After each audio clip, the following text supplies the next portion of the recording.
जी मित्रों नमस्कार। आज के सत्संग में एक सुंदर पद ले रहे हैं। जो शीश तली पर धर न सके वह प्रेम गली में आए क्यों।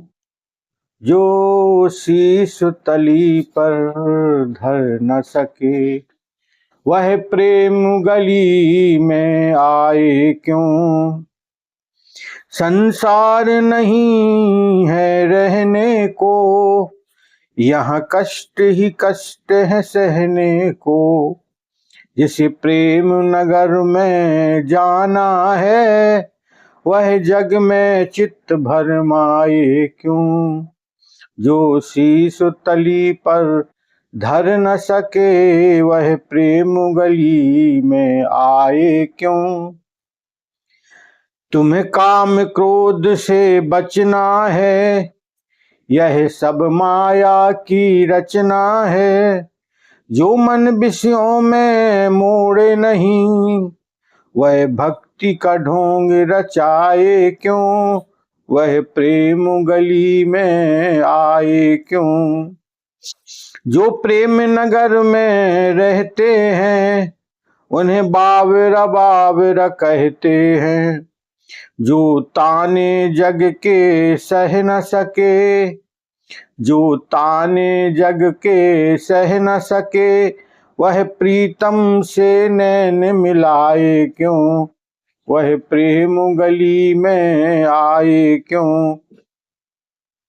जिसे भव सागर से तरना है उसे छोड़ खुद ही खुद मरना है। जो प्रेम प्रकाश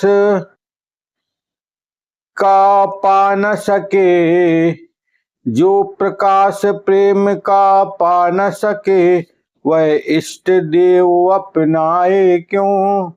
जो शीश तली पर धर न सके वह प्रेम गली में आए क्यों। मित्रों यहाँ पर सुंदर जो पद है उसमें कवि रचनाकार बड़ी सुंदर बात कहते हैं कि जो प्रेम गली में आना चाहते हैं उनको वह भक्ति रूपी वह प्रेममयी जो मार्ग है उसमें आने वाले को अपना सिर हाथ पर रखकर चलना पड़ता है, क्योंकि उनके जीवन का यही मार्ग है। वो स्वयं अपने आप को निछावर करना चाहें तभी वो प्रेम के पात्र बन सकते हैं। इसलिए भगवत प्रेमियों को चाहिए कि वह अपने आप को निछावर कर दें। प्रभु के चरणों में जो समर्पण न कर सके वह प्रेम रूपी भक्ति का मार्ग स्वीकार करने में उनके लिए बड़ी कठिनाई है।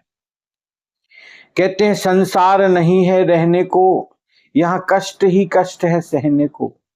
वास्तव में ये संसार में कोई अगर इस विषय की तरफ देखे कि क्या सुख है क्या दुख है, क्या अच्छा है क्या बुरा है, क्या लाभ है क्या हानि है, इन सब बातों में विचार करे तो उसे लगेगा कि संसार में तो केवल एक कष्ट ही कष्ट है। वह ये बात सोचकर बड़ा दुखी हो जाएगा। लेकिन उस व्यक्ति के जीवन में यह विचार होना चाहिए कि समय एक जैसा किसी का भी नहीं रहता है, परिवर्तन है। संसार का मतलब है जो परिवर्तनशील है, बदलता है और हर क्षण हर मिनट हर समय ये परिवर्तन स्वाभाविक हो रहा है, हमारे आपके प्रयास से नहीं। प्रकृति स्वयं परिवर्तनशील है। इसलिए मित्रों इस बात की चिंता करो कि इस बदलते हुए क्षणों में हमें अपने आप को प्रभु परमात्मा से जोड़ना है, तब हम सफलता की मार्ग पर पहुंच पाएंगे। अन्यथा कठिनाई है हमारे जीवन में। तो संसार नहीं है रहने को यहाँ कष्ट ही कष्ट है सहने को, ये स्वाभाविक है। लेकिन जिसे प्रेम नगर में जाना है प्रेम नगर यानी जैसे प्रभु के चरणों में अपने आप को लगाना है, प्रेममयी भक्ति में जैसे डूबना है, उसे करना है। वो संसार में चित्त भरमाए क्यों? उसका जो चित्त है, अंतःकरण है, वो क्यों भ्रमित करे संसार में? अगर उसे परमात्मा में अपने आप को लगाना है तो संसार में फिर क्यों परिवर्तन करे? वो क्यों अपने चित्त को जोड़े? आसक्ति से मुक्त होकर के वो अपने जीवन को आनंदमय प्रेममय मार्ग पर ऊंचाई की तरफ बढ़े। वहीं पर दूसरी बात कहते हैं कि तुझे काम क्रोध से बचना है, यह माया की सब रचना है। यहाँ पर बड़ी सुंदर बात कहते हैं कि ये संसार में है क्या? काम और क्रोध से बचना पड़ेगा भाई। कामनाएं बड़ी अनंत हैं, कोई एक नहीं है। और क्रोध तो हमारी कोई मन की भावना जब पूरी नहीं होती है तो फिर हमें क्रोध आ जाता है। तो हमें इन दोनों बातों से बचना है। और करना क्या है? यह माया की संरचना है। ऐसा विचार करना है कि संसार में ये जो दिखाई दे रहा है ये सब माया रूपी भाव है।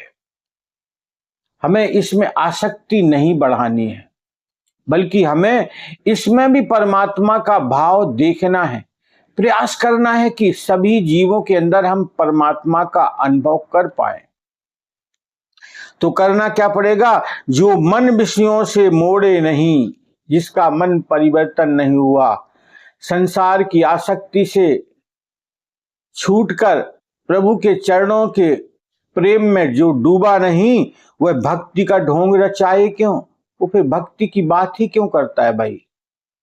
जिसे परमात्मा के प्रेम में नहीं डूबना है, वो भक्ति के मार्ग पर चलने का प्रयास क्यों करे? बेकार उसकी पुरुषार्थ है। उस पुरुषार्थ को परिवर्तन कर देना चाहिए। या तो भक्ति में आगे बढ़ सकता है या संसार की आसक्ति में पड़ा रह सकता है। तो जो प्रेम नगर में रहते हैं, जो प्रेम नगर यानी भक्ति के भाव में डूबे रहने वाले व्यक्ति, उनके जीवन में क्या होता है? बावरा बावरा कहते हैं। उन सबको लोग कहते हैं बावरा हो गया, यानी ये इतना मस्त हो गया कि इसे संसार की कुछ भी खोज खबर नहीं रह गई। तो करना क्या है? जो ताने जग के सह न सके, वो प्रीतम से नैन लड़ाए क्यों? जो संसार के बोलने वालों की बात ना सुन पाए, वो फिर अपने परमात्मा के प्रति प्रेम भाव में क्यों डूबे? वह प्रीतम यानी परमात्मा से क्यों अपना मन जोड़े? क्योंकि वास्तव में परमात्मा से जिसे अपना मन जोड़ना है, उसे संसार के ताने सुनना पड़ेगा। संसार तो ऐसा ही है, क्योंकि संसार की भूमिका वो कोई तत्वदर्शी थोड़ी होती है। वो तो जो देखते हैं वही बोलने लग जाते हैं, और महसूस करके भी बोलने लग जाते हैं। सच हो या झूठ उससे कोई लेना देना नहीं होती, लेकिन बातें बनाना संसार के लोगों को बहुत आती है। इसीलिए वो प्रीतम से नैन लड़ाए कि वो संसार की इन बातों को बर्दाश्त करने की क्षमता रखे, तभी बात बनेगी उसकी। अन्यथा उसे दुख लगेगा और रास्ता उसका बदल जाएगा। तो करना क्या है? जिसे भव सागर से तरना है, उसे छोड़ खुद ही खुद मरना है। खुद ही यानी जो उसके अंदर का अहम भाव है, मैं मेरापन है, अहमता और ममता, इन दोनों को मुक्ति चाहिए। हमें इन दोनों से मुक्ति चाहिए। तो जिसे भाव सागर से तरना है, उसे छोड़ खुद ही खुद मरना है। और इतना ही नहीं, जो प्रकाश प्रेम का पा न सके, वह इष्ट देव अपनाए क्यों? जिसके जीवन में प्रकाश नहीं है, जिसके जीवन में प्रेम नहीं है, वह प्राप्त नहीं कर पाए तो फिर उसका व्यर्थ है किसी को इष्ट बनाकर अपने जीवन को चलाना, क्योंकि फिर उसकी वो पूर्ति हो पाना बड़ा कठिन होगा। तो संत कहते हैं कि भाई अगर इस प्रकार से उसे अपना जीवन जीना है कि प्रेम के भाव में डूबना है, परमात्मा को अपने चित्त में बसाना है, तब उसको संसार की आसक्ति से मुक्त होना पड़ेगा और प्रेममय भाव में डूबना पड़ेगा।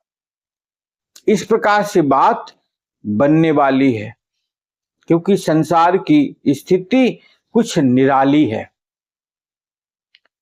इसलिए मित्रों, ये विचार करो कि अगर आप चाहते हैं कि हम प्रभु के प्रेम में, भक्ति में डूबें, तो हम अपने आप को संसार से थोड़ा ऊपर उठाएं और कोई कुछ भी बोलता रहे, हमारे अंतःकरण में उसका प्रभाव नहीं जाना चाहिए। तभी हम उस प्रेममयी भावना के प्रति प्रेम से, भाव से डूब पाएंगे, अन्यथा बड़ी कठिनाई की बात रहेगी। हरि ओम तत्सत।